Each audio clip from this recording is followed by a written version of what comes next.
Have you ever felt overwhelmed by the different meanings and uses of the verb quedar? What about its reflexive form, quedarse? If you find yourself puzzled by the nuances of quedar, you are in the right place. Today we'll explore its diverse meaning and its common uses.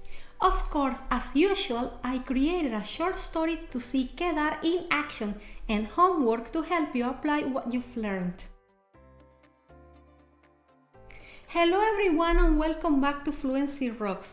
I'm Carolina from Colombia and I'm thrilled to explore the nuances of quedar with you. So, without further ado, let's dive right in. What does quedar mean? The Spanish verb quedar has a wide range of uses and meanings, and depending on the context, we conjugate it in different ways, let alone its reflexive form quedarse, which also has numerous uses and meanings. In fact, it's so rich that I'll dedicate a separate video to delve deeper into it. Now, let's see the meanings and uses of the non-reflexive quedar. To be left, to remain. The verb quedar can be translated into English as to be left or to remain. This is used when referring to something that is left, like leftovers in the case of food, or when discussing the time remaining until the end or beginning of an action. It can be conjugated like the verb gustar, using indirect object pronouns, or it can be conjugated like most verbs using personal pronouns. When we conjugate quedar like the verb gustar, it's more personal because we are essentially expressing that something was left to us or that something remains for us. On the other hand, when we conjugate it like most verbs, we are simply stating that something is left or remains, which is more generalized. Let's see some examples. Quedó mucha comida en la nevera porque cociné para 10 amigos y solo vinieron 6. There was a lot of food left in the fridge because I cooked for 10 friends and only 6 showed up. A. ¿Cuánto tiempo nos queda para terminar el examen? B. Nos quedan 10 minutos. A. How much time do we have left to finish the exam? B. We have 10 minutes left. Tenía 5 chocolates, pero Martín se comió 3. Ahora solo me quedan 2 chocolates. I had 5 chocolates, but Martín ate 3. So now I only have 2 chocolates left. Outcomes. We use the verb quedar to discuss the outcome of something. In this case, it can be conjugated similarly to gustar by adding an adjective or the past participle. Alternatively, we can use the more standard conjugation, similar to most verbs. This usage extends to sports results and rankings. Let's take a look at these examples. La pizza quedó deliciosa. The pizza turned out delicious. This sentence focuses only on the outcome, providing information about the taste of the pizza without referencing the person who made it. La decoración de la fiesta le quedó increíble a José. The party decorations turned out amazing for José. This means that José decorated the party and the decorations turned out amazing. El partido de fútbol entre Argentina y Alemania quedó 2-1. The football match between Argentina and Germany ended 2-1. This sentence just tells us the result of the game. A. ¿En qué puesto quedaste en la competencia de gramática? B. Quedé en primer lugar y Alejandra quedó en el segundo puesto. Notice that when we talk about rankings, we can say quedé en primer lugar, quedé en segundo lugar, and so on. And in this case, we use quedar plus en. But we can also say quedé en el tercer puesto, quedé en el cuarto lugar, etc. Here we are using quedar plus en plus el. The definite article el matches the nouns puesto or lugar, but this article is completely optional. To fit, to look good, bad on you. We use the verb quedar when we want to express that something wearable fits us, and also when we want to describe how good or bad it looks on us. In this case, we are going to conjugate quedar like gustar with the indirect object pronouns.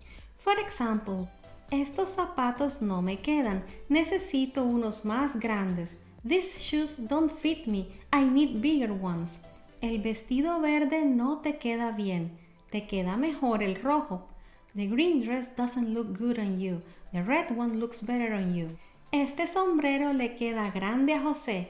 This hat is too big for José. Las gafas de sol te quedan muy bien. Te ves muy guapo. The sunglasses look great on you. You look very handsome. Now, if you are wondering how you can support this channel and my work, it's pretty easy. I recently got a Buy Me a Coffee account where you can make a small donation to keep my creativity flowing and help me in creating quality videos just for you. You can also subscribe to my channel and click on the notification bell. This ensures you won't miss any of the exciting content that I create for you. Your support means the world to me. To agree, Quedar is used for different types of agreements. One of the most common is when we agree to meet someone at a certain place at a specific time, but other types of agreements are also possible. In this case, we are going to use the formula quedar plus n plus infinitive. Let's illustrate this with some examples. Martina y yo quedamos en encontrarnos en la heladería hoy a las 3 de la tarde. Martina and I arranged to meet at the ice cream shop today at 3 p.m. Quedé en llamar a María esta noche. I agreed to call María tonight. Eduardo y Jimena quedaron en empezar a hacer la página web de su negocio. Eduardo and Jimena agreed to start making their business website. Quedamos en no hablar más sobre política. We agreed not to talk about politics anymore. Quedar bien, quedar mal. We also use the verb quedar to talk about the image a person gives in a specific situation. It's very common to see the expressions quedar bien and quedar mal in this case. However, other expressions with the formula quedar plus adverb are also used. It's important to keep in mind that there's no literal translation into English for quedar bien, quedar mal, and similar expressions. Let's analyze the following examples. Tengo que llevarle un regalo de cumpleaños al novio de mi prima para no quedar mal. I have to bring a birthday gift for my cousin's boyfriend so as not to appear rude. El día de los profesores, Marcela le envió flores a su profesora para quedar bien. On Teacher's Day, Marcela sent flowers to her teacher to make a good impression. Quedaste pésimo al no darle el pésame a tu vecino.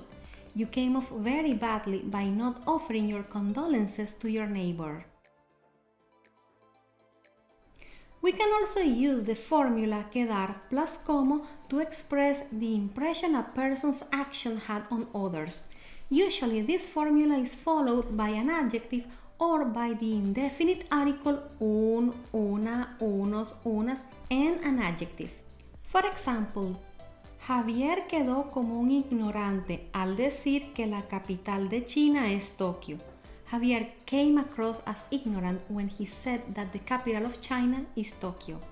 Alicia quedó como tacaña porque no aportó dinero para la fiesta de Juan. Alicia appeared stingy because she didn't contribute money for Juan's party. Location and distance. In addition to its other uses, the verb quedar serves a dual purpose. It can indicate the location of a place and describe the distance between objects. The verb estar can also be used for this purpose. When quedar is used to denote location, we follow the pattern quedar plus n. Conversely, to specify the distance from a particular point, we use the formula quedar plus a. Let's see some examples. El centro comercial más grande queda en el norte de la ciudad. The largest shopping mall is in the north of the city. A. ¿El parque central queda lejos? B. No, está muy cerca. Puedes ir caminando. A. Is the Central Park far away? B. No, it's very close. You can go on foot. A. ¿Dónde queda el centro histórico? B. Queda a 10 minutos en metro de aquí. A. Where is the historical center located? B. It's 10 minutes away by metro from here. Great! Now, let's check out the verb quedar in action so you can see how native Spanish speakers use it in everyday situations. El eco de la fiesta de Año Nuevo. Al día siguiente de la fiesta de Año Nuevo, un grupo de amigos se reunió en la casa de Cristina, lugar donde se hizo la fiesta. Al entrar, uno de ellos exclamó: «Nos quedan muchos chocolates todavía», mientras señalaba una bandeja llena de dulces. Cristina, luciendo un suéter nuevo que le quedaba muy bien, sonrió y dijo: «Sí, y quedó mucha comida también. Antes de hacer la fiesta, quedamos en preparar cada uno una cosa, pero todos hicimos demasiado».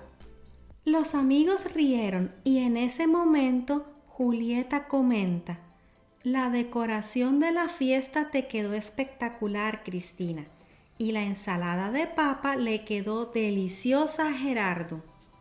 Mientras disfrutaban de las sobras de la fiesta, recordaron cómo Eduardo había actuado la noche anterior.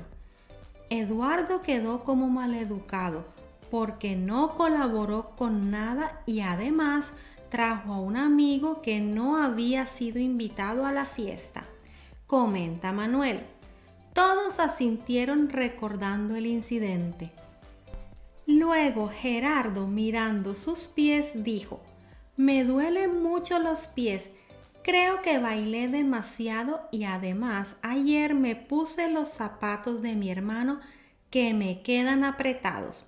Todos rieron y comenzaron a hablar de los momentos más divertidos de la fiesta.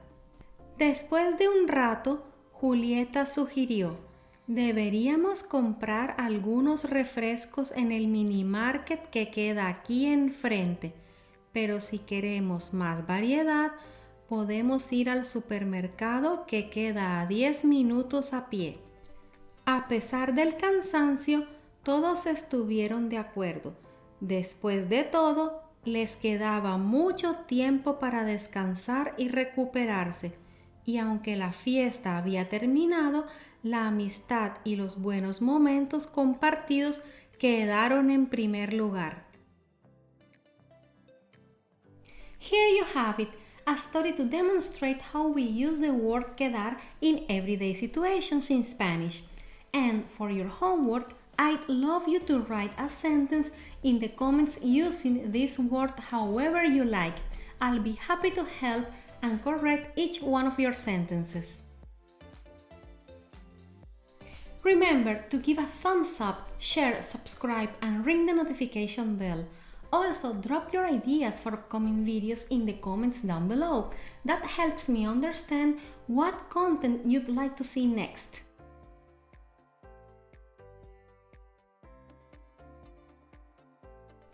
And if you're eager to explore Spanish more, make sure to watch my video called "What's the present subjunctive in Spanish?" with a dialogue. It's packed with useful information for anyone aiming to understand and apply the present subjunctive in Spanish in everyday scenarios. Click here to watch it and keep rocking your language learning goals.